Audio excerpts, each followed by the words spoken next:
Shalom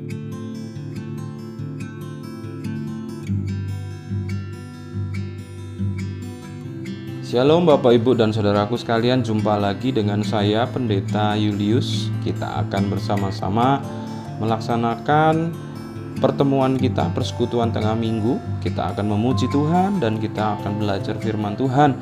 Kiranya Tuhan menolong kita di dalam pertemuan ini supaya kita dapat menemukan suara dan kehendaknya untuk kita lakukan dalam kehidupan masing-masing pribadi kita. Mari kita naikkan pujian pada saat ini untuk Tuhan.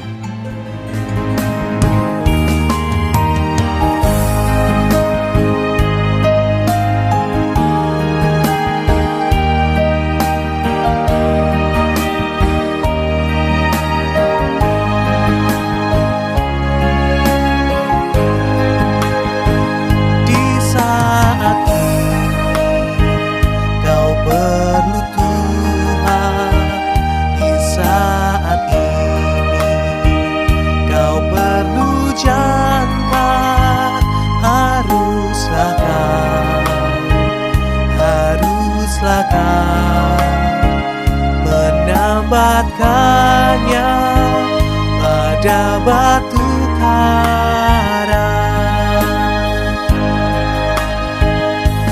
Ialah Yesus, sang batu karang, juru selamat satu-satunya.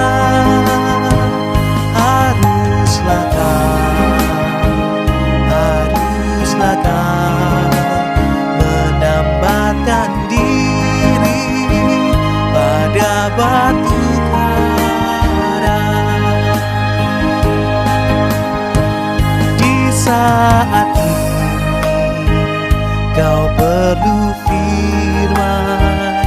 Di saat ini janganlah diam. Haruslah kau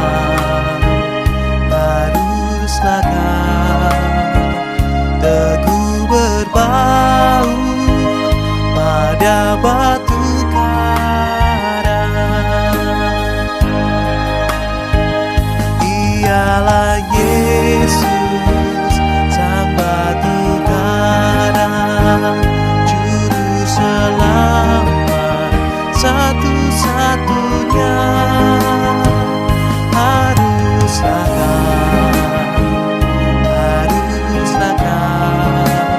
menambatkan diri pada batu karang.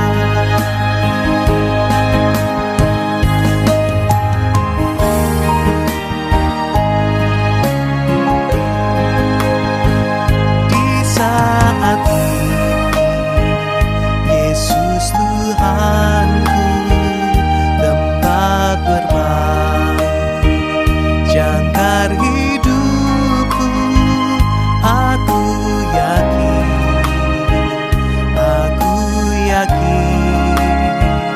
aku terpaut pada batu karang. Ialah Yesus, sang batu karang, juru selamat satu-satunya.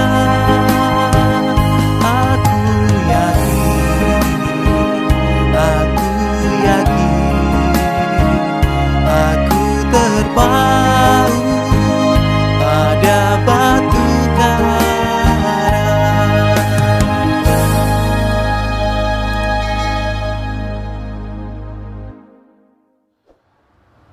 Ya Bapak Ibu, saat ini kita akan membaca firman Tuhan. Sebelumnya kita berdoa. Tuhan, sertailah kami ketika kami membaca firman-Mu dan belajar atasnya. Biarlah Tuhan menolong setiap kami. Terima kasih Tuhan Yesus. Amin. Bacaan kita saat ini diambil dari Kejadian pasal 11 ayat 1 sampai ayatnya yang ke-9. Kejadian pasal 11 ayat 1 sampai 9. Menara Babel. Adapun seluruh bumi satu bahasanya dan satu logatnya.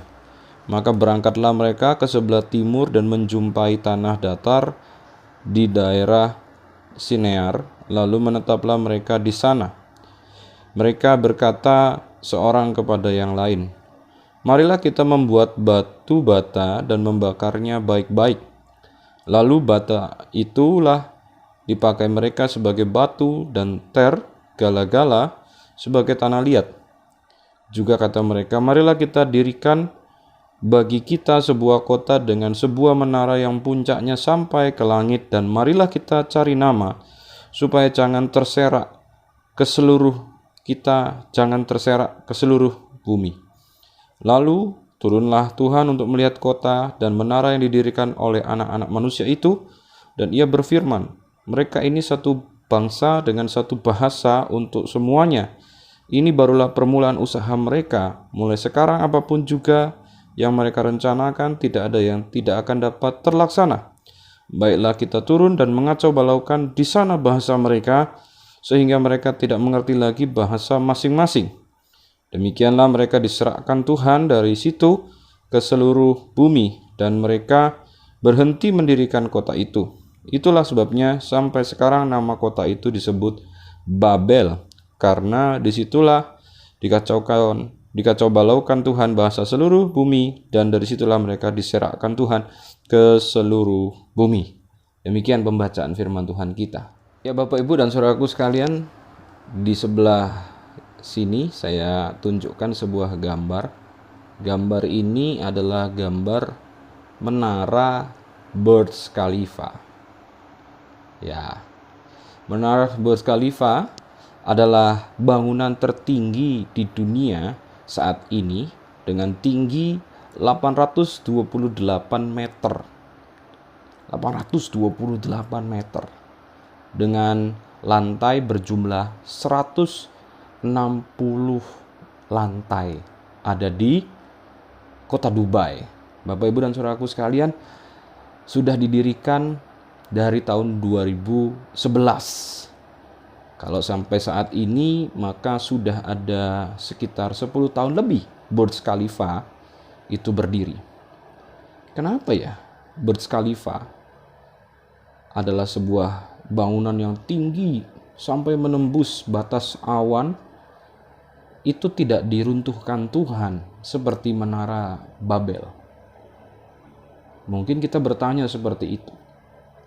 Sebab bacaan kita bertema atau berjudulkan Menara Babel, dan bagaimana menara itu tidak dijadikan, dirampungkan dalam pembuatannya. Nah, Bapak Ibu dan saudaraku sekalian, kalau kita berpikir seperti itu, maka mungkin kita terjebak dalam sebuah judul tanpa memahami isinya ya. Bapak Ibu dan saudaraku sekalian, saya mau mengajak Bapak Ibu dan saudaraku sekalian belajar sedikit sejarah. Menara Babel adalah salah satu dari banyak menara yang didirikan oleh bangsa Akkadia dan Mesopotamia, yang adalah isi daripada kerajaan Babilonia. Ya, bangsa Akkadia dan bangsa Mesopotamia adalah orang yang biasa membangun sebuah menara untuk bisa dipakai sebagai tempat beribadat. Menara-menara itu disebut zigurat dalam bahasa Mesopotamia atau Akkadia. Dan itu adalah tempat mereka berdoa, beribadat.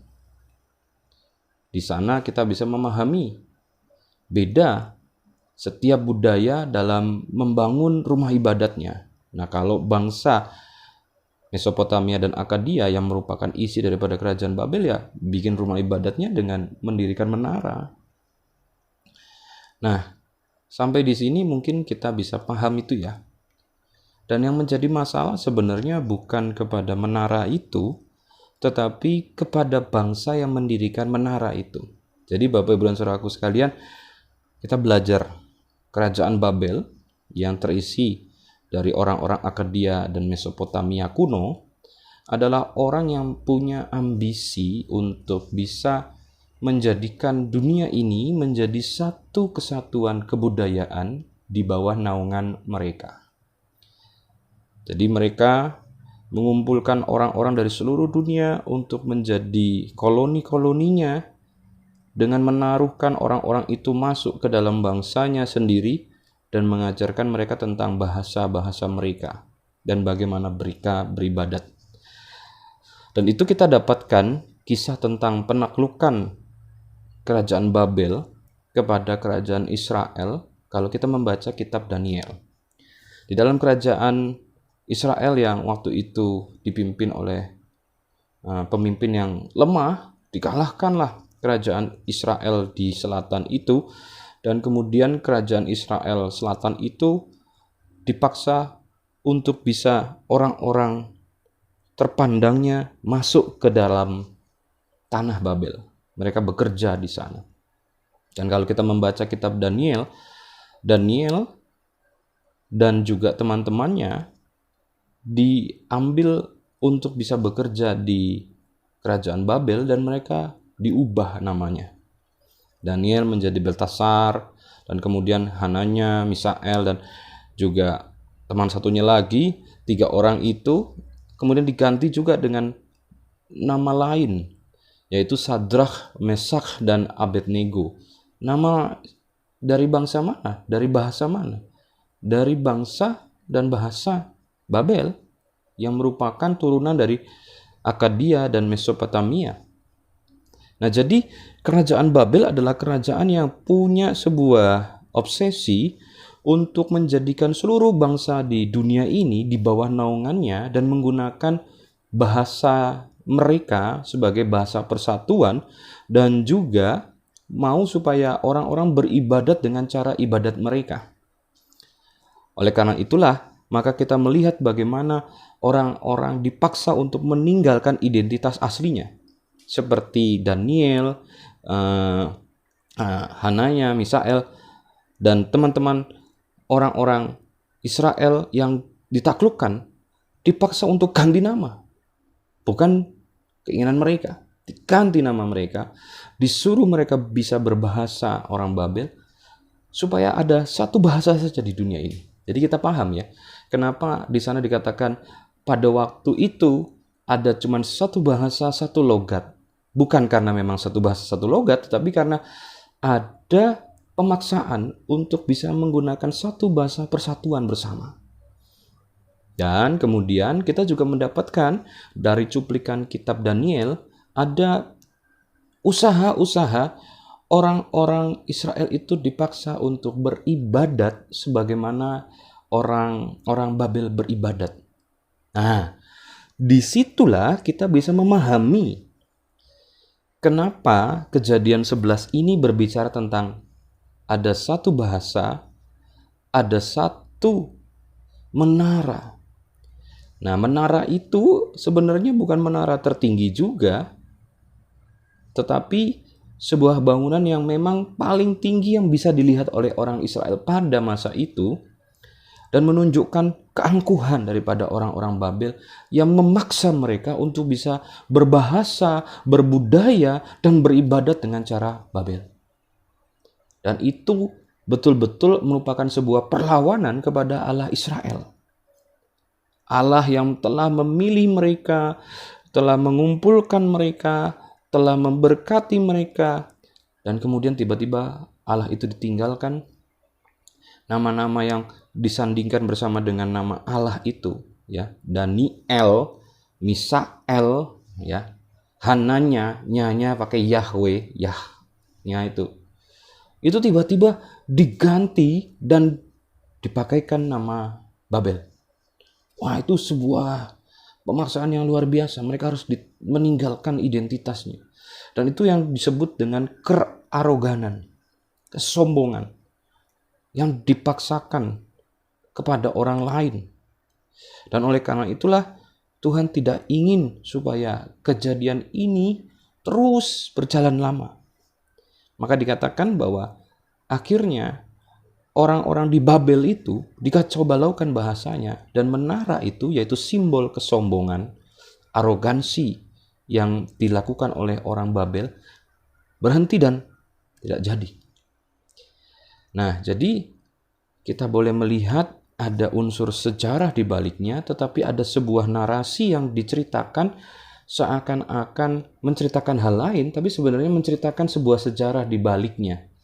Ya, itu biasa untuk bisa menuliskan sebuah tulisan harus menggunakan sebuah pengandaian. Tapi sebenarnya kejadian 11 ini mau menceritakan tentang bagaimana orang-orang Israel di dalam penaklukan Babel dipaksa untuk meninggalkan bahasa dan budayanya dan memakai bahasa budaya orang Babel supaya cuma ada satu dan budaya yang satu di dunia ini, yaitu budaya Babel, dan bagaimana peribadatan Babel itu saja yang dipegang oleh dunia ini.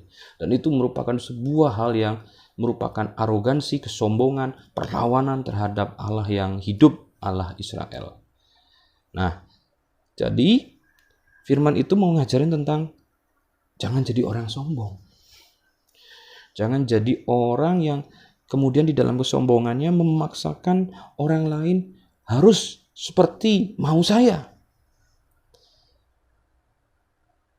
Itu tidak diinginkan oleh Tuhan.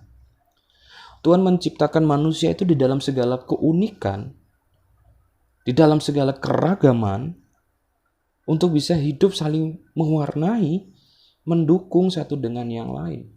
Jadi tidak boleh satu pihak untuk mengatakan bahwa pihak lain itu pasti salah, pihak saya benar. Dan maka kamu harus mengikuti saya yang benar. Cara saya adalah cara yang paling masuk akal. Orang lain caranya salah, tidak masuk akal. Harus ngikutin cara saya. Nah, jadi kesombongan, kearoganan, pemaksaan kehendak kepada orang lain, itulah yang sedang dikritik di dalam cerita Menara Babel. Dan nyatanya itu juga menjadi gambaran banyak kita. Kadang ada orang di gereja yang pengen maunya saya ya seperti ini yang paling baik, ini yang paling benar. Yang lain tuh gak masuk akal, yang lain gak benar. Atau bahkan di dalam keluarga, seorang suami memaksakan kepada istri dan anak-anaknya harus ngikutin maunya ayah saja. Ayah sudah mempertimbangkannya dengan masak-masak. Tidak ada lagi keragaman, hanya ada satu keseragaman. Atau ketika orang tua berkata kepada anak, kamu harus ikut kata orang tua, kamu gak boleh memberikan pendapat, pandangan, dan kritik. Kamu harus pokoknya manut aja. Nah, pada saat itulah arogansi dan kesombongan itu muncul. Nah, Bapak Ibu dan Saudaraku sekalian, ini yang kemudian sedang dituliskan dalam Kejadian 11 ayat 1-9 melalui kisah Menara Babel. Usaha orang Babel untuk bisa menjadikan orang di dunia ini dalam satu bahasa.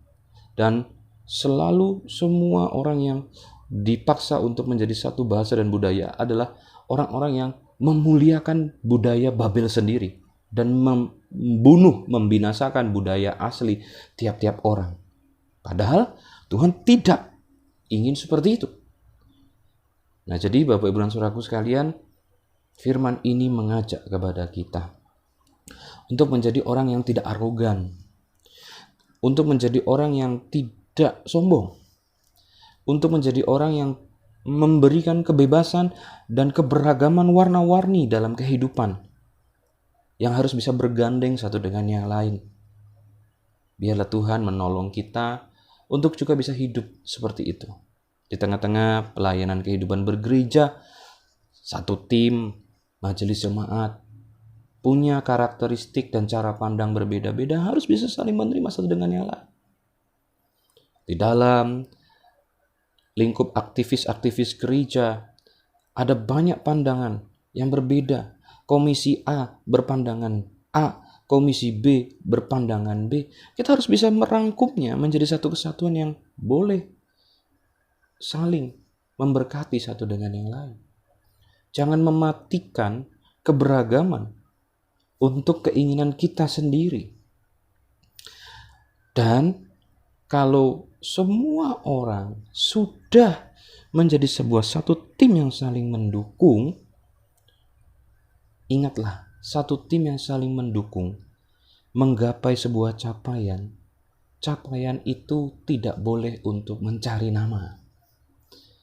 Bacaan firman Tuhan kita bahwa orang-orang yang satu bahasa, satu budaya, satu keinginan untuk mendirikan sebuah kota megah dengan menara yang sampai ke langit, itu semua dilakukan demi mencari namanya.